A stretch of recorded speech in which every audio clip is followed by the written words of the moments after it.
நீங்க நடத்தக்கூடிய மாநாட்டு நோக்கம் என்ன சார்? வா. எதுக்காக இந்த மாநாடு நடத்துறீங்க? தொண்டர்கள் இணைப்பு மாநாடு. அதிமுக தொண்டர்களே இல்ல இணைப்பு மாநாடு.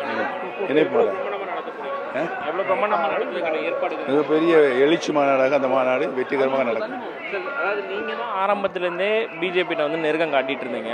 அவங்க தற்போது அதிமுகவோட வந்து கூட்டணி வச்சிட்டாங்க. அவங்க மேல எதுவும் வருத்தம் இருக்கா? அதாவது உங்களை கடந்து வந்துட்டு அவங்கள்ட்ட போய் அரசியல் கட்சிகள் நிலைமைக்கு தகுந்த மாதிரி அவர்கள் முடிவுகளை எடுப்பார்கள். எந்த வருத்தமும் யார் மீது எனக்கு இல்லை. அப்ப ஸ்டில் வந்துட்டு நீங்க இன்னும் தேசிய ஜனநாயக கூட்டணியில இருக்கீங்க. எதிர்காலத்தில் எது வேணாலும் நடக்கலாம். வாங்க. தனி கட்சி ஆரம்பிக்கிறதுக்கான வாய்ப்புகள் எது இருக்கா? ஏற்கனவே சொல்லியாச்சு, தனி கட்சி ஆரம்பிக்கவில்லை. நன்றி. நீங்க நடத்தக்கூடிய மாநாட்டு நோக்கம் என்ன சார்? வா. எதுக்காக இந்த மாநாடு நடத்துறீங்க? தொண்டர்கள் இணைப்பு மாநாடு. அதிமுக தொண்டர்களே இல்ல இணைப்பு மாநாடு.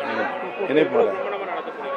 எவ்வளவு பிரமாண்டமா நடத்துறதுக்கான ஏற்பாடுகள்? மிகப்பெரிய எழுச்சி மாநாடாக அந்த மாநாடு வெற்றிகரமாக நடக்கும். சார், அதாவது நீங்க தான் ஆரம்பத்துல இருந்தே பிஜேபி வந்து நெருக்கம் காட்டிட்டு இருந்தீங்க. அவங்க தற்போது அதிமுகவோட வந்து கூட்டணி வச்சிட்டாங்க. அவங்க மேல எதுவும் வருத்தம் இருக்கா? அதாவது உங்களை கடந்து வந்துட்டு அவங்கள்ட்ட போய் அரசியல் கட்சிகள் நிலைமைக்கு தகுந்த மாதிரி அவர்கள் முடிவுகளை எடுப்பார்கள். எந்த வருத்தமும் யார் மீது எனக்கு இல்லை.